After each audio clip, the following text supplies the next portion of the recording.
like I said, it's great to be here. And what I want to do tonight is I want to talk about what I see as a problem in our educational culture today in America. And not just our educational culture, but I would say a problem in our intellectual culture more broadly, as I see it. And what it has to do with the prominent role that critical thinking has taken on as the cardinal virtue of the intellectual life.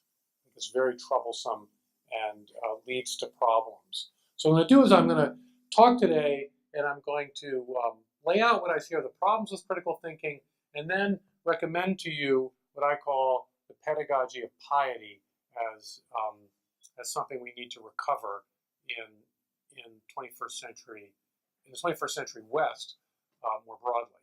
So that's kind of my plan here. And the pedagogy of piety sounds pious, and it is pious, but it's not strictly speaking religious, although I do touch on that towards the end. All right, critical thinking critically about critical thinking. Now there are two dangers. It seems. Am I okay here, volume-wise? Okay. There are two dangers when we go to the train station. One is that we would fail to consult the schedule or look at the board and get onto the wrong train.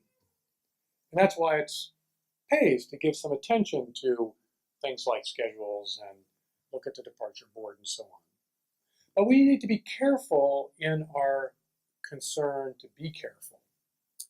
Because if our fear of getting onto the wrong train leads us to delay for too long, and the right train leaves the station before we have a chance to get on, then we also fail to get to our destination. So when we're traveling, too much caution can be as dangerous as rashness. Both can prevent us from getting to our destination. Now, when it comes to education, I think we worry too much in our time about the dangers of getting onto the wrong train. That is to say, the danger of believing things that are, in fact, false. We put a great deal of emphasis in our time on how to interrogate, challenge, and to criticize. And that's good as far as it goes, and we certainly need to do those things, but it can be one-sided, and I would submit tonight that it has become one-sided. Yes, we can get on the wrong train, but unless we get off the platform and learn how to form convictions, we can't get on to the right train. And to do so, it seems to me, to do so in a reliable, responsible way, to get on to the right train of conviction in a reliable and responsible way, is something we have to be trained to do. And this is what requires a pedagogy of piety. And it is something that our educational culture today very rarely provides. Now, that's my agenda here. Getting on to the right train is something we need to be trained to do, just as we need to be trained to interrogate, question, and criticize so that we don't get on to the wrong train. Now, it's not possible, I think, to overstate the overemphasis on criticism or on critical thinking that one finds in higher education today. Less so in the lower levels of education, although even there it often infiltrates certainly at the high school level. Now, I've been to faculty meetings devoted to defining curricular goals. They're very amusing meetings. The discussion very quickly becomes intense with college faculty. The scientists want fact-based knowledge. The humanists insist on learning how to do kind of subtle interpretations, and they see a need for historical or cultural literacy. And meanwhile, the social scientists have their own agenda and their own concerns that they try to insert into the curriculum. And at the end of the day, you realize that nobody can agree on any particular body of knowledge. And it feels like the meeting's going to fall apart. We're never going to succeed in coming up with a rationale for our curriculum at University X or College Y until somebody finally lights upon critical thinking as the great goal of education. We can all be committed that we're going to teach our students how to think critically. And then everybody's happy, the meeting adjourns, and everybody goes home. Now, I think that's very common. I mean, anybody who's involved in higher education can testify that if all else fails, you default to critical thinking as the unifying commitment of the institution. Now, here's a particularly telling expression of this consensus in higher education. For a long time, elite schools in the United States have prohibited ROTC from recruiting or operating on their college campuses. All the Ivy League schools, or most of them, prohibited that. And that was because of the United States military's perceived hostility to gays and lesbians. But, in the Obama administration, early on, the military dropped this don't ask, don't tell policy. And so the reasons for excluding the ROTC fell away. And actually, most of these Ivy League schools have allowed the ROTCs to open up on their campuses. But nevertheless, there was a faculty group at Columbia University that formed to try to resist and give a rationale for why, even though that particular reason for excluding ROTC had fallen away, and nevertheless, Columbia should still prohibit ROTC from operating on the Columbia campus. And they wrote an open letter to explain why the educational mission of Columbia University, and by implication higher education in general, why this mission must reject what they regarded as the essential nature of military training. Here's what they wrote. Quote, "Here is the most profound opposition between military and the university as institutions. ROTC in the military, in general, trains people for obedience to the chain of command, whereas the university cultivates, and here's the critical key consensus, the university cultivates a critical and constantly questioning consciousness." Now, it seems to me that the protesting Columbia faculty were certainly hyperbolic and in many ways inaccurate, certainly inaccurate with respect to what military training is really all about. But their juxtaposition of obedience to authority over and against critical questioning is, I think, entirely typical of higher education today. The working assumption is that the well-educated mind is an expert in rooting out falsehoods. And this requires what educators often refer to as critical distance. It's an important metaphor in a lot of rhetoric of higher education, the rhetoric of distance. Students need to step back, that's another element of the distance metaphor, step back from their convictions so as to weaken their hold on the student's imagination. In this way, stepping back, achieving critical distance, allows us to make room for cool and dispassionate analysis. Now, the most basic critical pedagogy that we see involves inculcating into students a guilty until proven innocent approach to beliefs. We find this in René Descartes, the great philosopher from the early modern period. In his Discourse on Method, he records his own dissatisfaction with the views that he had inherited. He went to a Jesuit-run college, but effectively a high school, and he looked back on what he had learned as a student and thought it amounted to a jumble of barely consistent teachings. He was dissatisfied with what he learned. And he reports that the usual way of dealing with beliefs that don't quite work is to revise and modify as best one can. Criticizing here, reformulating there. He knew that there's a kind of critical dimension to the Western tradition from the very get-go. But this kind of image he has of this criticizing here and reformulating there is the image of a medieval village or a medieval town. So just as owners adapted medieval houses and added buildings and wings and floors over the years, so also had the body of the house of knowledge, as he called it, the house of knowledge, been developed in the West before his time. And so the house of knowledge was like a medieval house. It was a kind of quaint but haphazard structure. And this approach did not satisfy him. In the discourse on method, he has a very vivid image of bulldozing and demolishing the medieval city or medieval town so you could build anew. And to do that, the demolition, the bulldozer of demolition, is for him his famous method of skeptical doubt. He urges us to subject all of our beliefs to strict scrutiny, to use a sort of constitutional concept, strict scrutiny, to presume them to be false unless we can prove them to be true.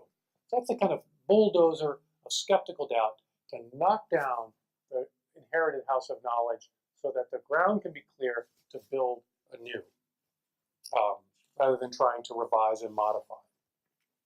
Now, it's interesting that Descartes, writing in the 17th century, described his own skeptical stance in ways that are now very much part of what I experienced as the pedagogy as an undergraduate, well, almost 30 years ago.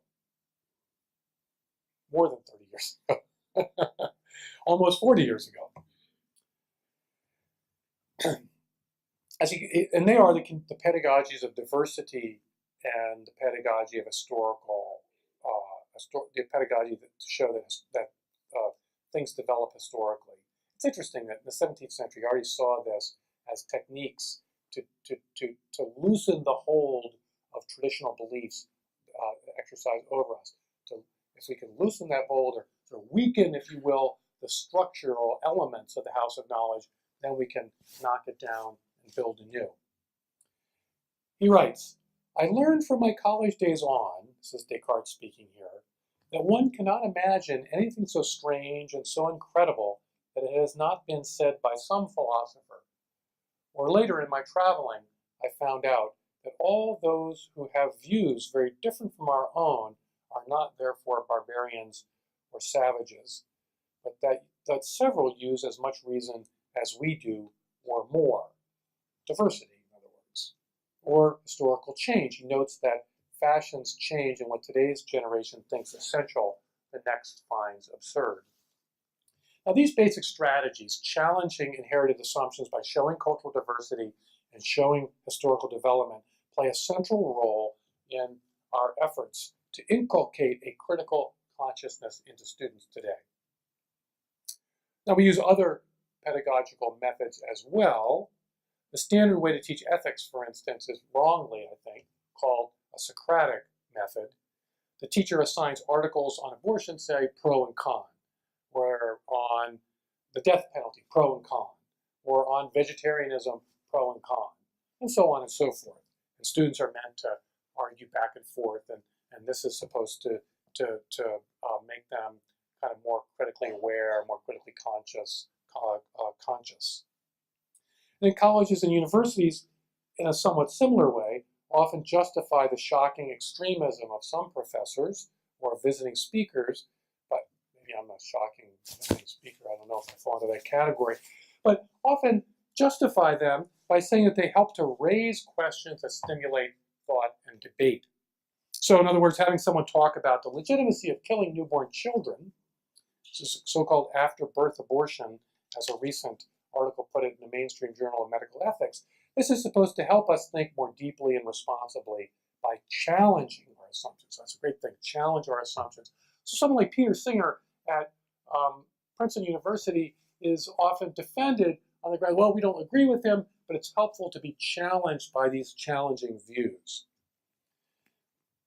And now these strategies of challenging or this kind of pro-con approach work alongside multicultural education and also alongside a strong emphasis on historical development of ideas and culture. And in this way, at every turn, education is designed to motivate us to do as Descartes himself did, which is to demolish our inherited house of knowledge so as to rebuild it in a reasonable and reliable way. And Descartes expresses the basic underlying goal here of this pedagogy of critical reason. This is what he says. I have resolved to go slowly and use so much circumspection in all matters that if I only advance a very short distance, at least I will have taken great care not to fall. In other words, great care not to get on the wrong train. So move, granted it might have to move slowly, but we'll move surely in this process of rebuilding the house of knowledge if we subject everything to this kind of strict scrutiny, all this circumspection that he recommends. And I think this is characteristic of our educational culture today. We largely follow Descartes, at least in this respect. For by and large, the modern university is a place where fear of error far outweighs a desire for truth. Now, whether it's the big questions of religion or morality, or even those concerning history and literature, we have developed an intellectual culture of exaggerated circumspection in which, for the most part, large truths are questioned, often, but only small truths presented for affirmation. It's characteristic of our time. Now, one of my friends thinks that this also is a function of specialization in academia, and we might be able to talk about that in the Q&A time, what role specialization. It's got a chicken and egg problem here, perhaps, with respect to failure to present or affirm large truths. Why is that the case? Why is it the case that the modern university traffics in small truths and not in larger truths? But again, clearly the role of Descartes' idea, avoiding error at all costs, has an important role to play in our understanding of why academic culture is so uninteresting, to be frank. It says so little of consequence about how we should live. Or what it does say is almost exclusively critical and not constructive. Now, it seems to me that this is inevitable if we give priority to avoiding falsehood, the small truth problem. John Henry Newman, the great 19th century figure, recognized the value of critical reason. I mean, surely there's really no figure. There are few figures I can think of in the history of modern thought that have as exacting of an intellect as John Henry Newman.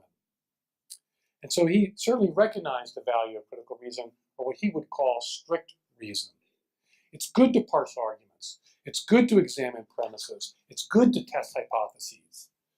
Moreover, we need to be conscious of the remarkable historical and cultural variation in human experience. We wrote a whole book on the development of dogma.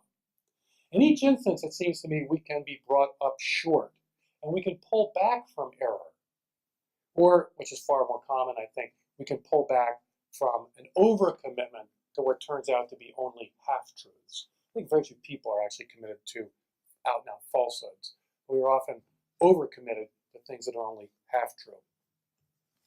However, it's important to recognize, and Newman saw that this approach of strict reason or critical reason slows us down, and Descartes himself recognizes that it slows us down.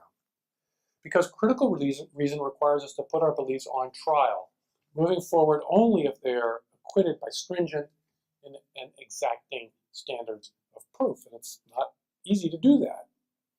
And we don't get very far with this method. As Newman observed, following Pascal, the certainty of a truth, I call this Pascal's law or Pascal's rule, the certainty of a truth is inversely proportional to its significance for us. Let me say that again.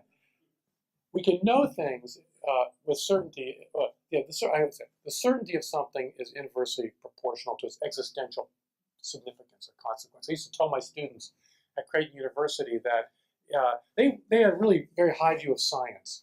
And fittingly, I mean, science can teach us things with a great deal of certainty. But I would tell them, it's not going to give you any help in what to say to your parents when they're dying, or whether to marry that person, or whether or not death is, in fact, the final act of our existence. And many other important questions, or why there's evil. These kinds of questions science won't answer. It turns out science doesn't answer any important questions. I mean, if you're If you want to send a rocket into space, you really need to know your science. But I would submit that most scientists don't draw upon scientific knowledge for most of their decisions about life. It just doesn't have it just doesn't address the things that we care. It doesn't have the existential consequence it's one of the great. Often for people in science and math, it's often the great moment of it was for Pascal, it was a moment of existential crisis when he realized that his mastery of mathematics, one of the great mathematical geniuses of Western culture, full stop, was impotent with respect to what he really thought, the questions that he really wanted to answer. It was a tremendously humbling experience for him, that his tremendous intellectual gifts were largely impotent and couldn't provide him with the kind of certainty that he could in mathematics. So it's for this reason that Newman, Pascal's rule, the larger, more existentially engaging questions of God, the soul, and the meaning of life do not admit of answers that have the near mathematical certainty that Descartes thought necessary for his new house of knowledge. It's for this reason that Newman concluded that strict reason is, as he put it, critical but not creative. Its methods, he writes, will pull down and will not be able to build up. That's from his Oxford University sermons. I think he's actually probably aware of the house of knowledge metaphor that Descartes, although he doesn't specifically mention it. It can pull down, but it cannot build up.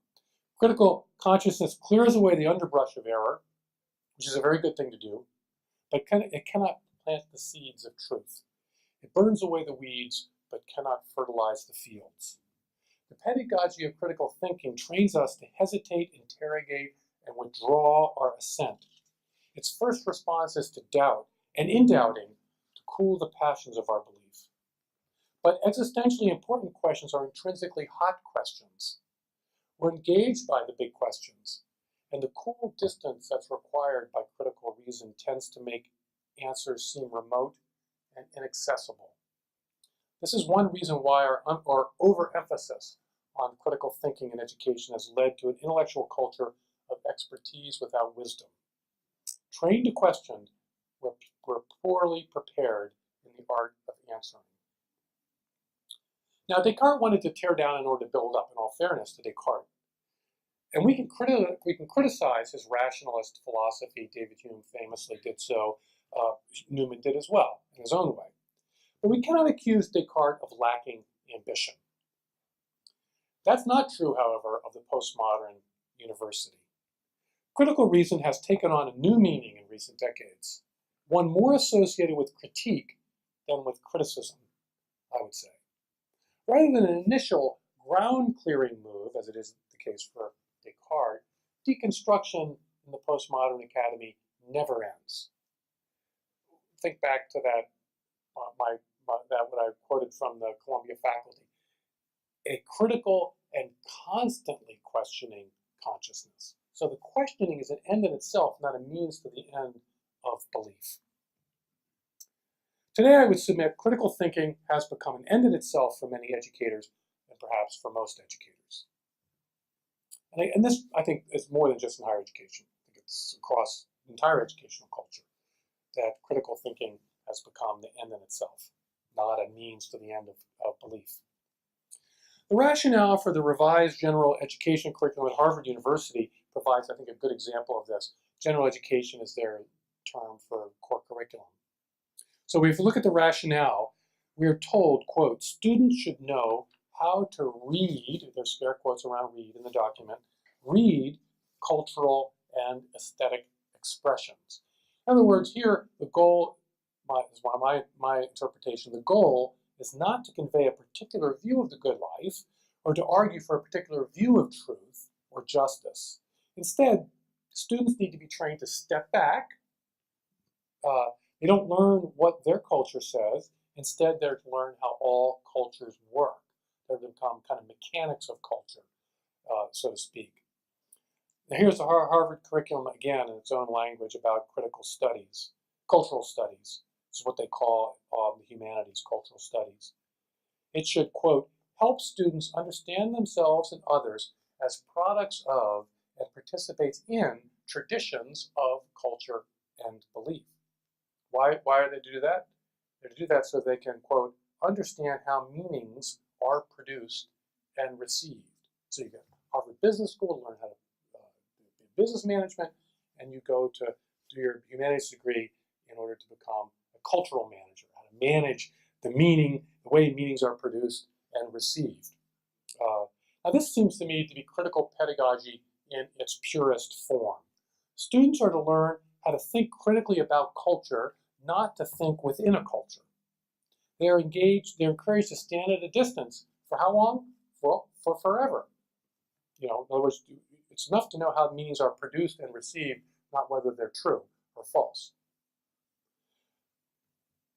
So instead of rebuilding the house of knowledge as Descartes would have us do, postmodern students get initiated into what I call the priesthood of cultural theory.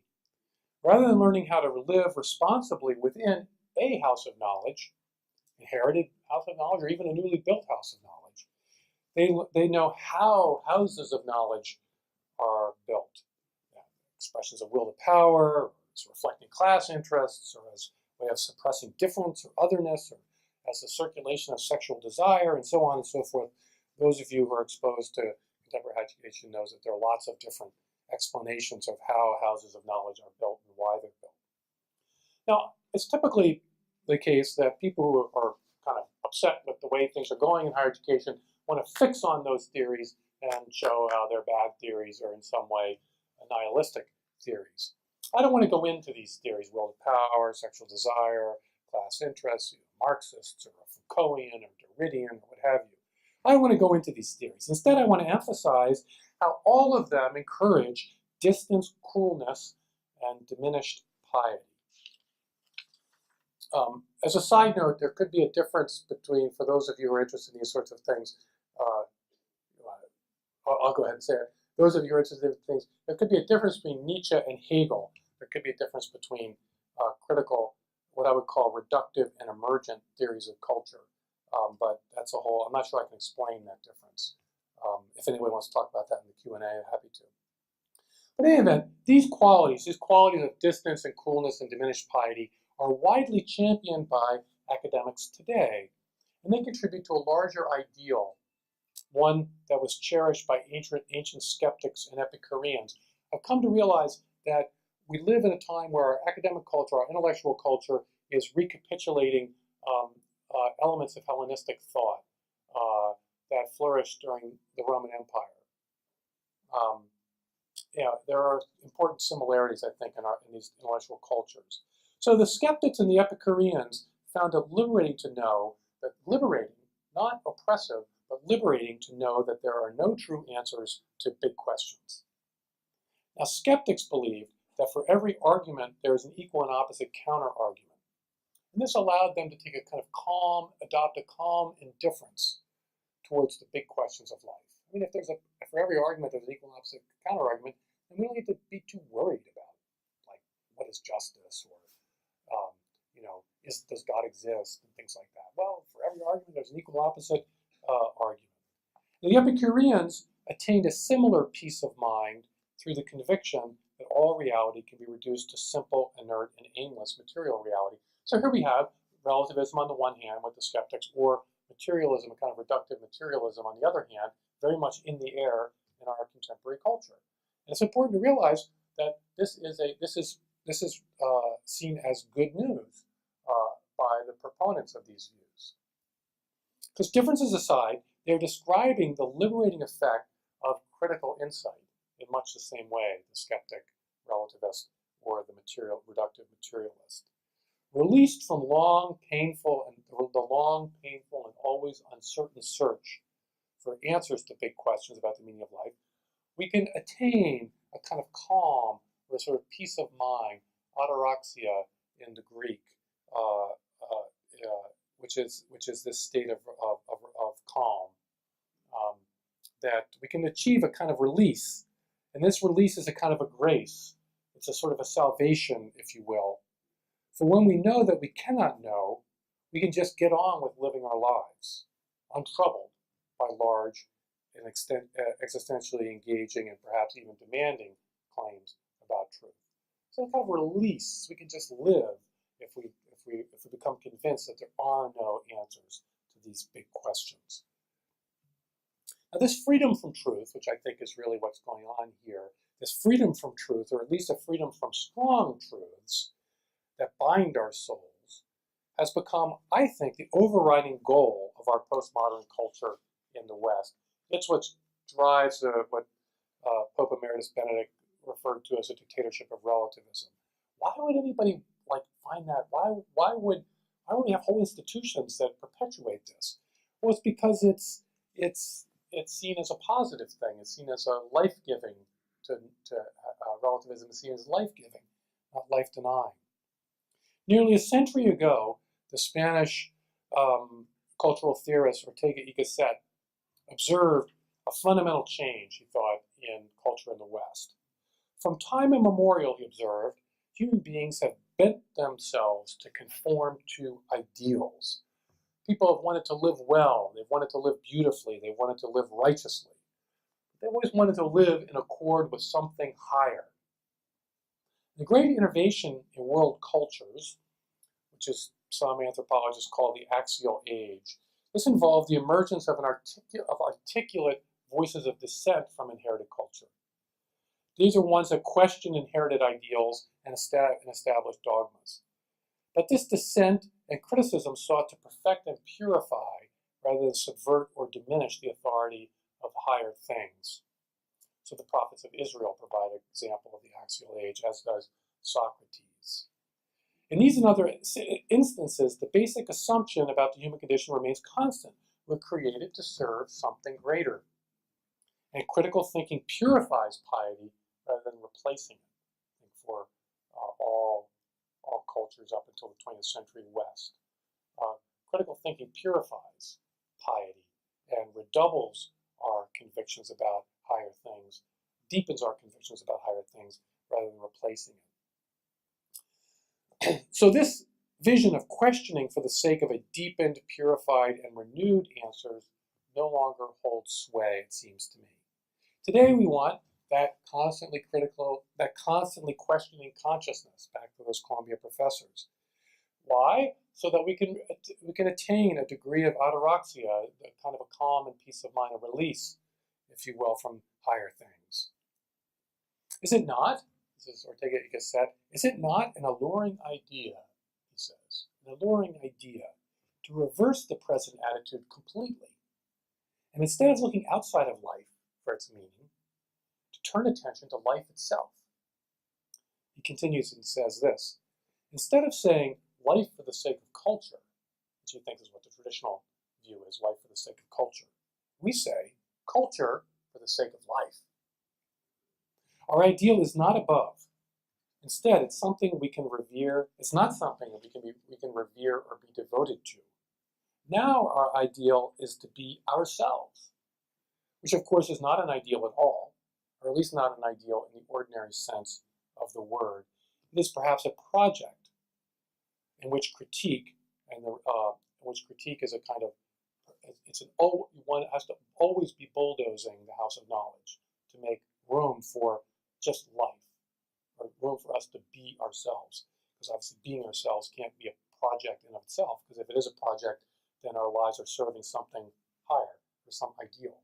So the paradox about being yourself is that as soon as you try to be yourself with any kind of strong intention, you're actually making yourself serve something other than who you are.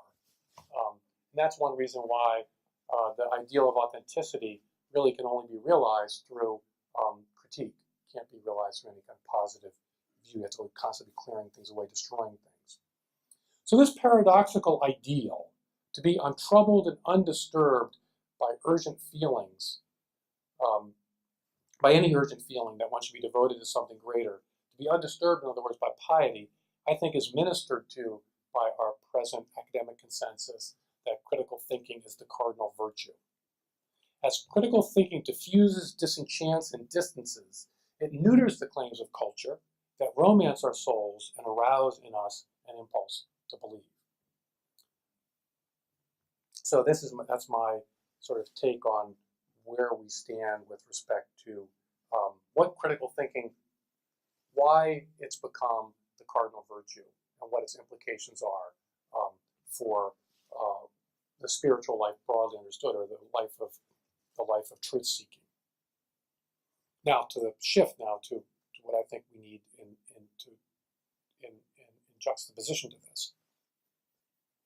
And in a startling passage, John Henry Newman writes, quote, this is a great quote, "I would rather have to maintain that we ought to begin with believing everything that is offered to our acceptance, than that it is our duty to doubt everything.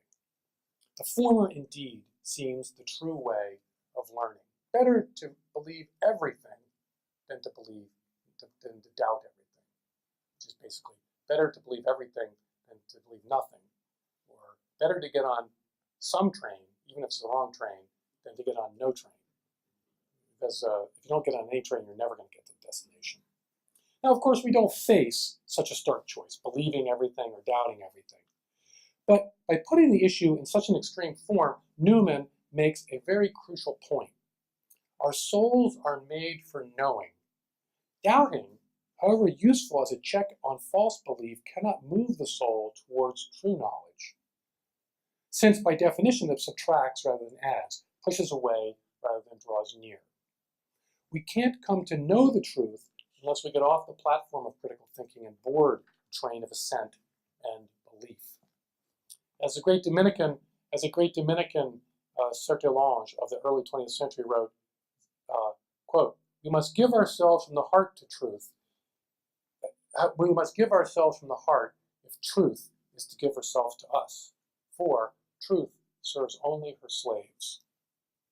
Only the pious mind, at the end of the day, can be the truth-filled mind." Now, we live in a time when our academic and intellectual culture largely fails to guide us. This is, I think, the crux of the problem. It's not just that it tears down the house of knowledge, it doesn't teach us how to build up the house of knowledge. It fails to guide us, in other words, responsibly and reliably toward the adventure of a robust knowledge of the inevitably difficult and uncertain truths about how to live well. That's because we do not have a pedagogy of piety in our time. Plato recognized in his dialogues, he recognized that, this need for a pedagogy of piety. This is what he writes in his Republic. Quote, "In the world of knowledge, the idea of the good appears last of all." It's the most remote knowledge of the true, the good, and the beautiful. And is seen only with effort. Now, it's against the background of this difficulty, we have to strain towards higher things. It's against the background of this difficulty that he emphasizes the importance of mathematics and also music, which he conceived of as a mathematical discipline. The important role that mathematics plays in the education of the guardians, the lovers of truth, who are supposed to rule the ideal city. Mathematics is very important against the background of how difficult it is to strain forward. Well, why? Why is mathematics so difficult? Well, the reason is twofold.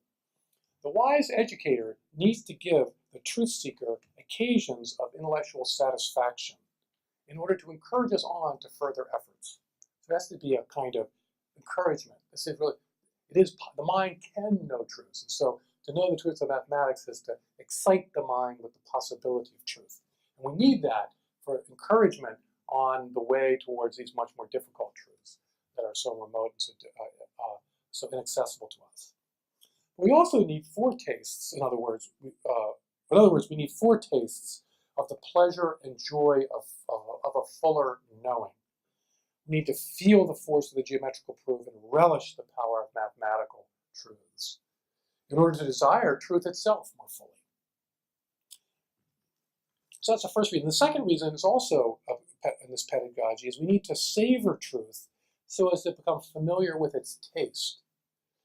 And it's in this way that we can habituate our believing so as to help us distinguish between true and false beliefs. So we got to, you savor mathematical truth, and you begin to you develop a taste for truth. You can taste it. You can distinguish between true and false because you've You've refined your palate for truth, and that's one reason mathematics is so important for him. And that's why Plato prized the abstraction and universality of mathematics. He regarded those qualities as preparation, fitting preparation for the apprehension of the forms, which he also saw as abstract and universal. Now, I'm more inclined to emphasize history and literature rather than mathematics, although I don't discount mathematics, but I would certainly add history and literature, because they fix our attention on the concreteness and particularity of the real, and this prepares us to discern truth in the stream of history, which is where we're destined to live. But it seems to me that the basic notion of pedagogy remains the same.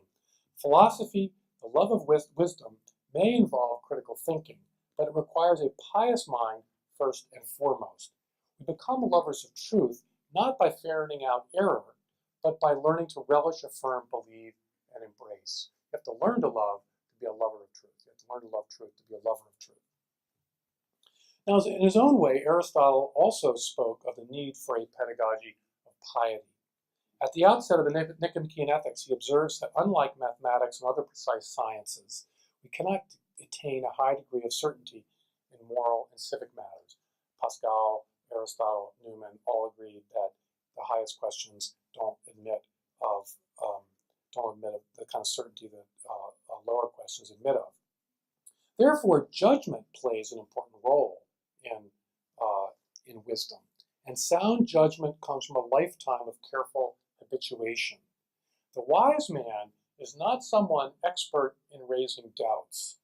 Instead, he has firm, settled convictions that allow him to answer the question of how to live well.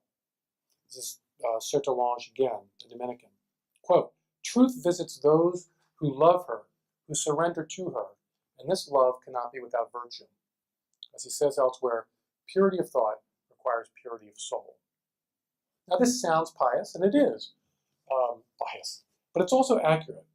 When it comes to scholarly debates of anything of consequence in my career, I've always found myself listening far more closely to scholars whose judgment I trust than people who happen to be clever or entertaining, or, as is more common, people who speak as scholarly experts at a distance from actual commitments. And who do I trust? I trust the serious people who put themselves and their convictions on the line in presentations and in discussions, rather than hiding behind expertise or in kind of a gadfly of raising doubts and questions. We want to hear from judicious thinkers who have ventured beyond the safety of critical thinking and who are willing to take the risk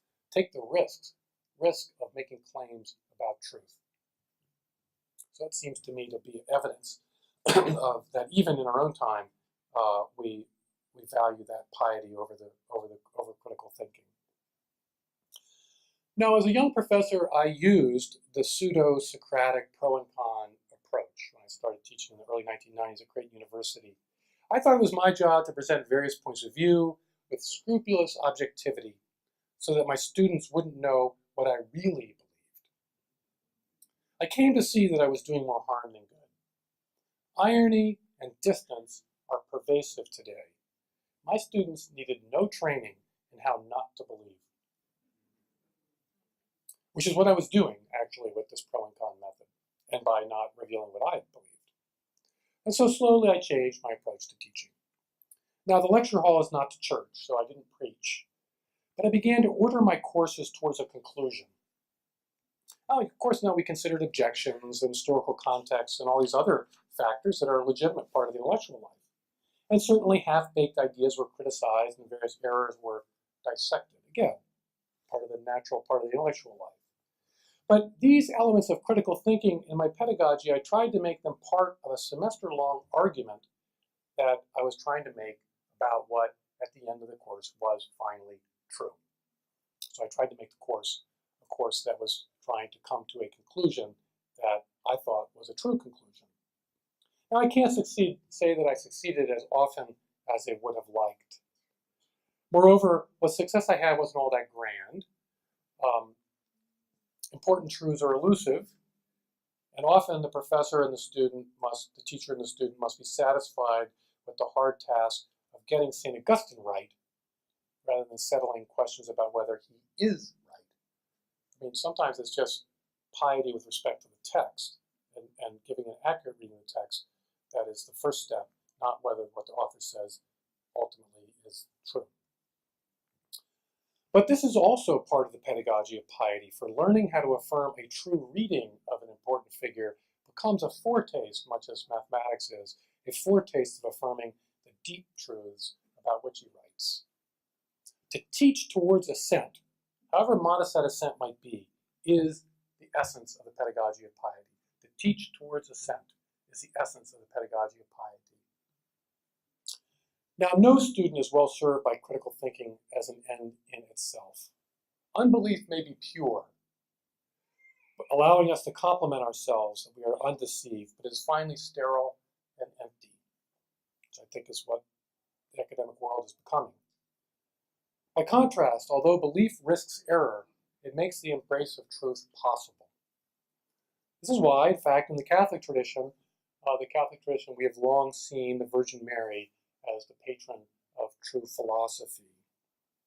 It's funny, I entered the Catholic Church in 2004, and when I first started working on this project on critical thinking and trying to think critically about critical thinking and trying to work through what was something was fishy about this, or something was amiss. I came across, read John Paul II, Faith and Reason, and this at the end, he commends to us the Virgin Mary as the patron of philosophy, which seemed very odd to me. I mean, like, what philosophical position was she famous for? Thomas Aquinas, I can see that, or maybe the Gospel of John, these great metaphysical truths, but the Virgin Mary? But as I thought about it, I realized that, of course, she is the patron of true philosophy because she gives herself over to the service of God's truth, and she does so without reserve. Let it be with me according to your word, which is the ultimate assent to truth. She ventures her entire self to truth, which is, of course, precisely what makes a lover of truth a lover, is the complete venture of the self to that which one loves. Now, the intellectual life is different from the spiritual life. Our tradition in the West has long been self-critical, and I think rightly so. This is not a speech against critical thinking, although that's a title I have sometimes given to spice things up. But it is certainly a talk against the sufficiency of critical thinking. We've long had a self-critical tradition, and rightly so. Inspired by the example of Socrates, motivated by the ancient prophets of Israel, we've inherited a culture that teaches us to interrogate and question rather than abandon ourselves in perfect obedience to the cultural traditions that we've inherited. Yet the critical moment is not primary. It cannot be primary in any living culture of truth. Piety is more fundamental, it seems to me, and what we need is a pedagogy of piety. We need something of the spirit of the Virgin Mary's self-abandoning trust. For only when it comes to moral and spiritual truths, important truths, we can only truly know that which we allow into our hearts. Thank you.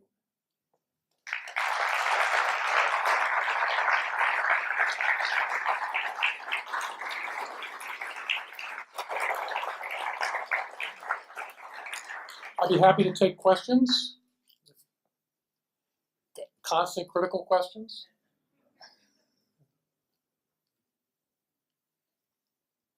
Yes.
Right.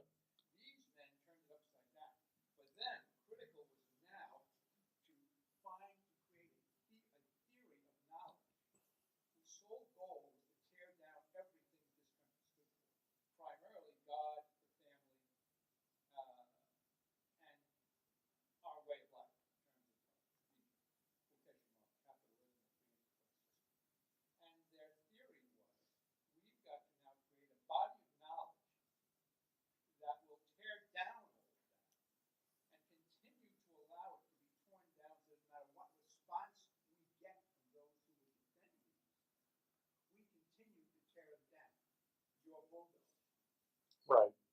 Yeah, I think.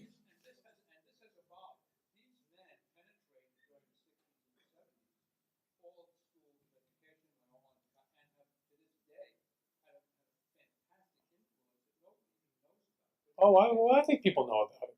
Yeah, the Frankfurt School is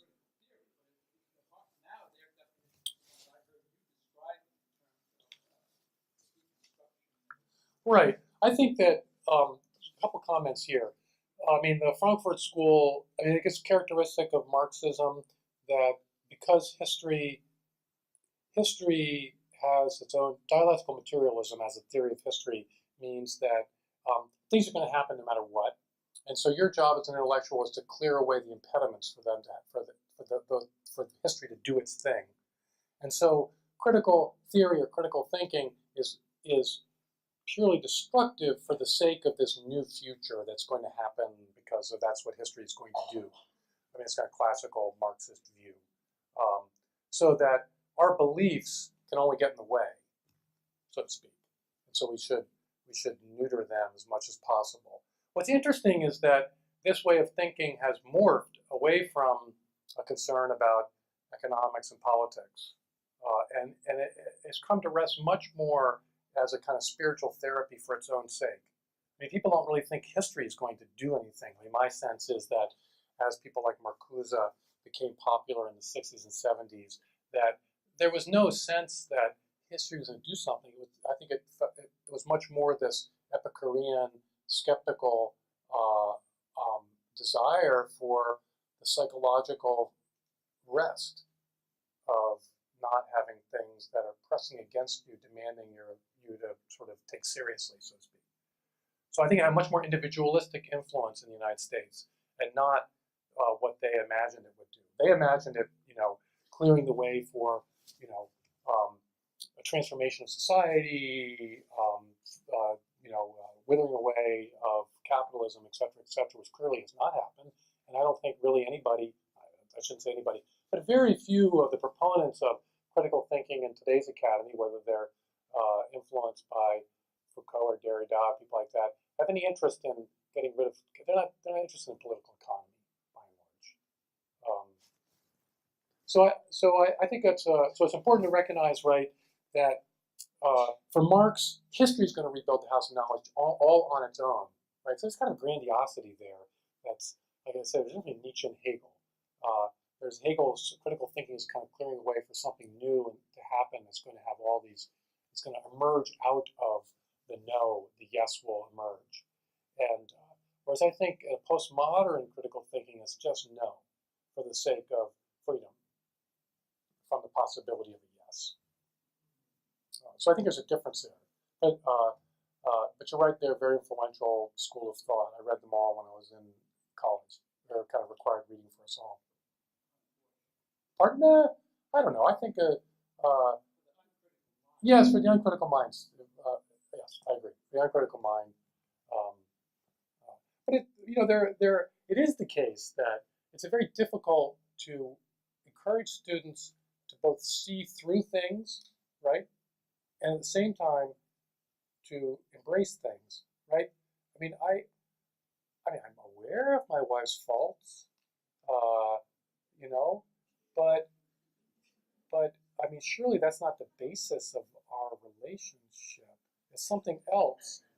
And so, and if my awareness of the false take on a primary role, it just seems to be disastrous, right? And I think it's very difficult.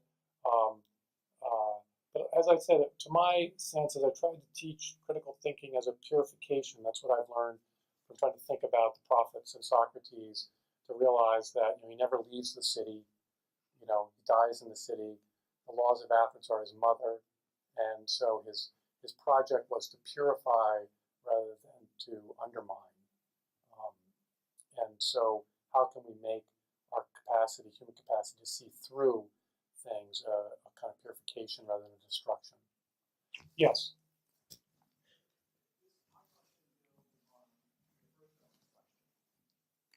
Oh, thank you. So my question builds upon the first element's question. The freedom of a possibility of a yes. Couldn't that be the product of, speaking of Marxism, another strand of Marxism, perhaps Gramscian Marxism, which says that any truth claim is made in the service of an oppressor. And therefore, we have to tear down or critique any and all truth claims because inevitably we are serving the dominant group that is manufacturing that truth claim. I'm a systematic theologian, and I come across that idea over and over and again in religious studies and theology ad nauseum. And how does one answer that? Well, that's the Harvard, right? Students have to learn how meanings are produced and transmitted. That's the Gramscian suspicion that they're produced for purposes other than truth, right? How do we get out from that? I mean, I guess this is my sense, right, that the professors, the teachers, but the teachers who teach towards truth are refuting that by counterexample. And that you just bear witness. You have serious people who have a kind of intellectual, some of the most influential teachers for me were people, men and women, who I knew were not taking the easy way, right? That they were probing deeply, but they came to conclusions and they were loyal to those conclusions. They stood by them. And that just refutes the Gramscian claim, by example. I mean, you have to ask yourself, do I believe my eyes or do I believe the theory? And my eyes tell me that this is a person whose judgment I respect, versus this is a theory that tells me it's all, at the end of the day, they're just dupes. They suffer from false consciousness. And I know people who, at the end of the day, will say that we all suffer from this false consciousness. But that's what led me to sort of look at, again, think critically about this. What's going on? What would lead a person to persevere in this theory, this Gramscian theory, that all truth claims are really assertions of power, when our eyes teach us the contrary? I mean, there are people in the humanities who think that natural sciences are social constructions. It's like, what? Why do they think this? Well, it's got to clearly, those kinds of convictions have to play some positive role in their lives, it seems to me. That there's some spiritual, that they take some spiritual consolation from believing that there is no truth. And again, reading Lucretius' De Rerum Natura, and he proclaims, look, materialism is the gospel, it's the good news. Nothing matters. That is a relief. Or the skeptical view, nothing can be proven. That gets me off the hook.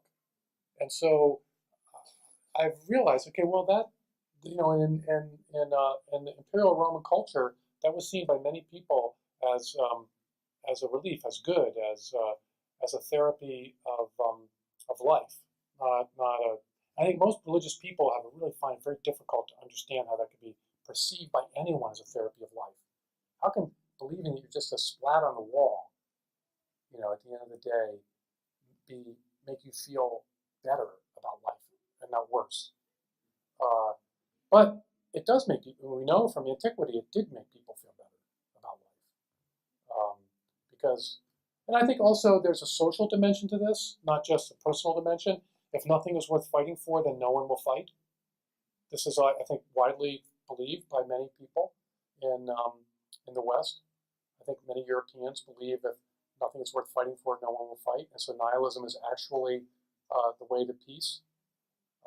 I think, I think, right, the perversity of the human soul means that people don't need reasons to fight, or if they need them, they'll find them. So I think it's a very naive view, but one can sort of see the logic of that. Yes.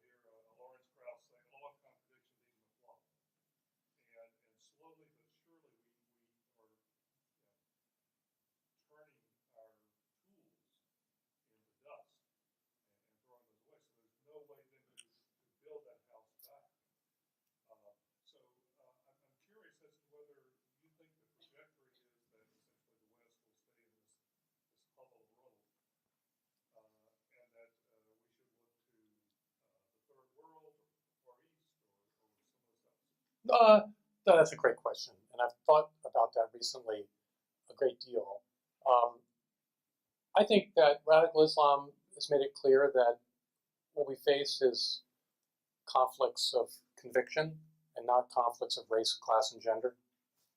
You know, I mean, in other words, where people go to ASU and they're told that it's really race, class, and gender that makes the world go round, and but all the evidence is that in terms of the big issue facing the West has nothing to do with race, class, and gender. It has everything to do with convictions. And so it's the poverty of our convictions that that may be our greatest weakness. So where do we go from here? It seems to me that philosophy doesn't die. You know, the human heart is made for truth. People want to ask these questions. You know, the fact that they're not being given an opportunity to even ask them, much less answer them, means that the people who do train themselves in a tradition of traditions of conviction in the West will be disproportionately powerful for the future. You can't run a culture on nihilism; it just doesn't have legs. So you would be surprised. I mean, in other words, you know, the conviction, those who sustain a culture of conviction, like I say, will be disproportionately influential. It doesn't take many people to change things, right? It doesn't take that many books. It doesn't take that many teachers to change things. My experience is that in today's secular higher education, the few professors who do venture to expose themselves to the possibility of error with respect to big questions attract huge followings of students. I mean, they're very popular teachers. Right, it's a supply-demand imbalance.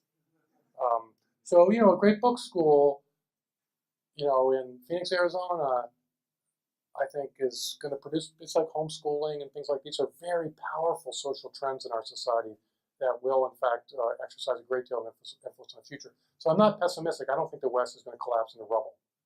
I think we have tremendous resources of renewal within us that will find their way out. And that one of my friends said I'm kind of a candidate to be a serotonin donor. Overly optimistic. Yes.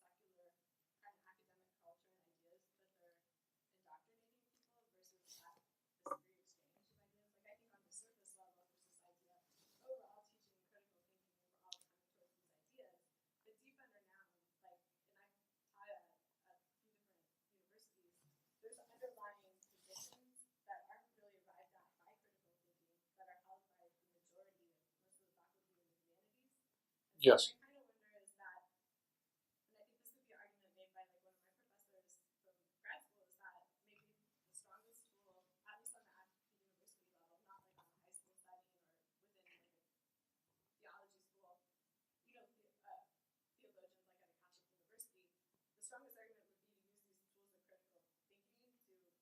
No, I disagree with that. Yeah, I think one should beware the gotcha. I can think more critically than you can. Not to say that doesn't have a role, but there's a role for that. I mean, I think you're right. Look, there's all these there are endless orthodoxies right now in higher education. It proves that if you don't stand for something, you'll fall for anything. Or if you don't worship the true God, you'll worship idols. If you don't have a culture of truth, you'll have a culture of political correctness. So I don't think those are contradictions. Pardon? I don't think students are affected that much. I think most students are inured to this by the time they already get it in high school now, and so they. I feel like a wide number of students can barely follow an argument, and they're very susceptible to whatever anyone will tell them. And that's where I see the danger to some extent. Right. Advocating too strong a position, at least from like I was trained as a historian, because I could see them as susceptible. Right. Right. No, the academic context right now is complicated. I mean, we know that the humanities is declining in popularity among students for a lot of reasons. One of which is that there's not a lot of substance there. So people go to classes that will teach them something that might actually be true instead of this kind of gobbledygook. More perceptive students. Also, I think political correctness is very punitive. And because it's very punitive, students kind of steer away from humanities because it's dominated by this very punitive. If you don't have the right views, you get punished, and it's very puritanical in that regard. One of my friends who is a teaching assistant, he's Asian background, and at Columbia, and what's left of their Great Books program there, it's just substantial and good for them. He said that the American board students are not interested in great books. And I asked him, but the foreign students, he said, were. And I said, what's going on with that? And he thought that political correctness in the high school level had made these young people realize that this is just very dangerous stuff. Don't touch it. You'll come to the wrong conclusion, and you'll get punished. So that certainly degrades our common culture. But I come back to this point that, as people become more culturally illiterate, as our leadership class becomes more culturally illiterate, then it has to rely more on just power and coercion and intimidation, which is what you're seeing and what you're reporting. I just don't think that can go on. That can only go on so long. I mean, in any kind of cultural crisis, you have to have leaders, not cultural technocrats, and certainly not cultural Torquemadas or Lenins. And cultural leadership really flows to people. When Ezekiel swallows the scrolls, follows the Torah scroll, which is an image of memorization. And so, I mean, the idea is, as I understand the poetry of that moment, he's a scribe of Israel who has proven himself to be completely loyal to the tradition that he turns around and criticizes. So you can only critique the people of Israel from the center. You can't critique it from the outside.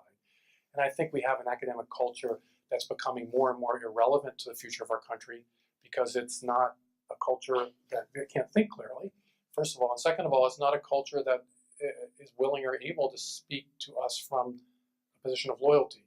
Because in the times of crisis, those are the only voices that we'll listen to, the only voices we'll trust, that tell us the only people you trust. You're going the wrong direction, and somebody screams at you, you're going the wrong direction. The people you trust, the person you trust is the person you know who's sort of got you, is with you, and not trying to deceive you. So I guess what I'm saying is that the kind of projects that we're involved in, I believe, will in fact be deeply consequential for the future of our culture and civilization. I mean, Herb Stein said if things can't go on forever, they won't. And I don't think you can't run a culture the way you run a manufacturing firm, with people who are experts in how meaning is produced and transmitted. You have to have people who believe things and want to convert people, whether it's to liberalism, which has had in the past many true believers, and many noble. I mean, John Stuart Mill, I have many objections to John Stuart Mill, but he's a person who I admire. He believed in truth. Yes?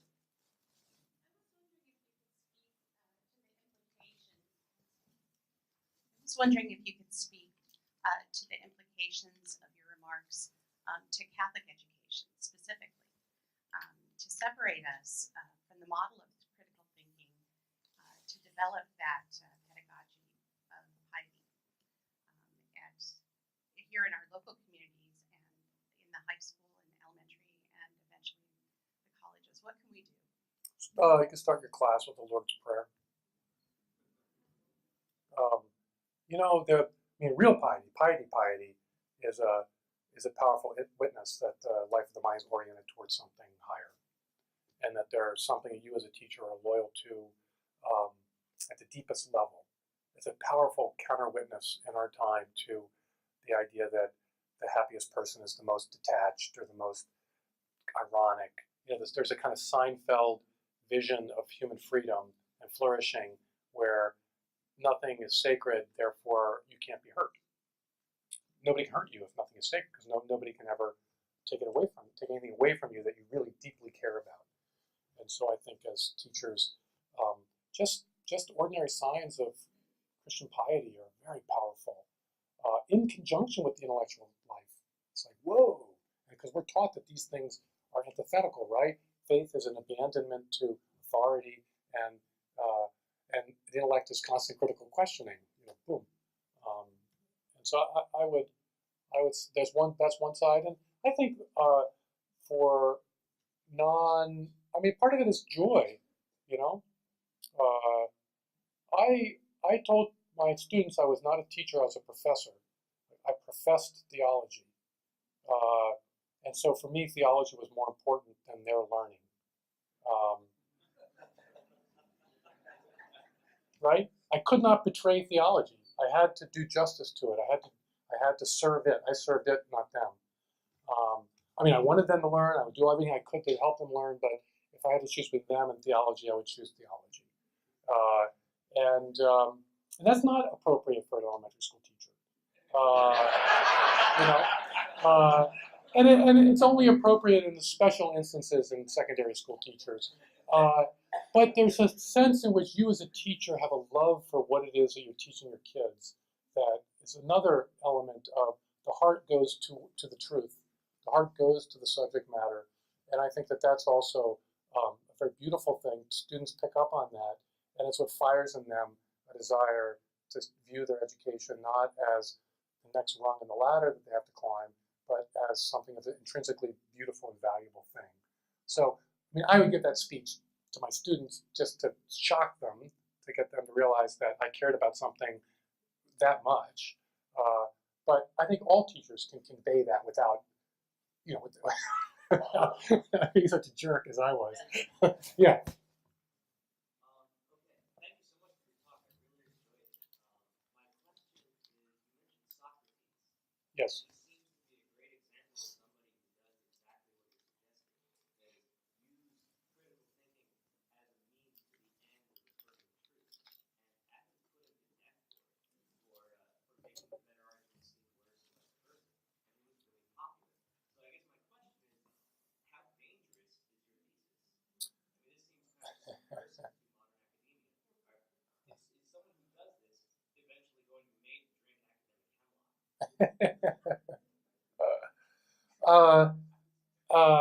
Well, I think the risk he took was to be an agent of purification, in an age for which, thus says the Lord is enough.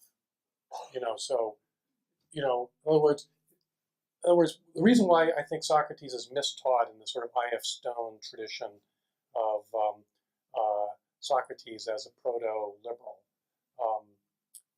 is because of the fact that Athens responded, it refused his critical questioning because it didn't recognize its role as a way of purification, but instead it was a way of subversion. And I think that purification is always perceived by the establishment as a kind of subversion, because you're catching people out in their hypocrisies and their failures in that project of purification. Whereas the pedagogy of piety in our time is different. It's a different project. It's really its scandal is one of credulity and affirmation, not a scandal of questioning and doubt. But with respect to Socrates, he ends it typically in the dialogues. He raises all these questions, and then he always wants to take his, not always, but most of the time wants to take his interlocutors to some sort of insight, right? The dialogues he's interacting with these young men to get them to see something, not to disabuse them of things, but to clear the ground so that they can make an assent to a higher knowledge. And typically, he ends with a myth or a story or an image, and not an argument, which I think is it's a good lesson for us all that at some point as teachers, depending on what level you're in, you have to drop the dialectical tools of syllogism and analysis and allow yourself to speak rhetorically about the truth. Some things one only sees in part, and one has to have the courage to speak of those things to young people. And to do that, you make yourself vulnerable. It seems to me, as a teacher, for going beyond the bounds of what can be proven, going beyond the bounds of kind of a strict, scrupulous carefulness of analysis. And in an academic context, I think that has to be done delicately and carefully. As I said, the lectern is not a pulpit, and a lecture is not a sermon. But a really good university lecture is one where the analysis, it's very Socratic. The analysis, the dialect, the pro, the con, the on one hand, on the other hand, culminates, and the professor speaks in a direct way about the subject matter at hand, and closes in on the conclusion to drive it home to the students. It's a kind of testimony that really great teachers believe they have something to give, and they want to give it. And giving to our students is not very few people get to the conclusion solely on the basis of the logic. And so we have to be practiced in the arts of transmitting or giving to our students what they need, what we think is most precious. I'm speaking kind of poetically and elliptically, but I guess it's natural and given the subject matter. Yes. Again, thank you for a very fine talk. And to kind of piggyback on that question, you mentioned the desire to tear down the old, but in your analogy of not getting on a train, right? That there's this strong desire for safety, fear of making a mistake, fear of error. It sounds you're encouraging us to some form of risk, that there is a risk involved in perhaps some danger in pursuing an intellectual life that perhaps can be, how would you comment in that regard of, when adolescents are playing with some really strong ideas, dangerous ideas, in that pursuit, right? Trying to find that taste of truth on which they can ruminate for their life, right? There's some real danger of which direction they would take. Right. Would you encourage that is a healthy approach for them, even in, say, a context where piety is openly able to be demonstrated? No, that's a great observation, and I think that's a very good observation. Right. It's one thing, we have our desiccated professoriate that either won't teach anything of consequence in their narrow little specialties, a seminar on the marginalia of 16th century devotional literature as collected in the Bodleian Museum, or we have the postmodern professors that really function like preachers trying to call people for their multicultural altar calls, right? And they're both very problematic. And so I'm kind of calling for this pedagogy piety, kind of disciplined recognition or disciplined teaching people how to offer a disciplined but risk-taking assent to greater truths. And I think as a teacher, it requires discernment. Some people run too fast and some people run too slowly. Some people are too hasty, some people tarry too much. And there's no one formula. I would say that I don't teach at where you all are teaching, many of you teach, but my students, now I taught from 1990 to 2010, that my students, as those 2 decades wore on, they became more and more, they became colder and colder. They became more and more fearful, more and more anxious about whether they could take the next step towards conviction and towards belief. I did not have students that were that ran the risk of throwing themselves onto some burning fire of out of convictions, or doing harm to others, which is also quite possible out of these convictions. So I didn't face that. Maybe it could be a different age cohort. It does become more of a problem as people first discover that taste of truth, right? And they want to rush forward to the higher truths right away, and they can often become seduced by really easy, facile answers to really difficult questions. I think it's good discernment as a teacher. If I was teaching, right, different kind of context, different kind of college than the one I taught at. I think mine was more typical of was Midwest, so it was a little different than East and West Coast, but I think it was just fairly straightforward, high-achieving kids who are pretty representative of what the generic high schools were producing. Yeah, thank you very much for your time, and thank you for coming. And everyone should be subscribing to First Things Magazine.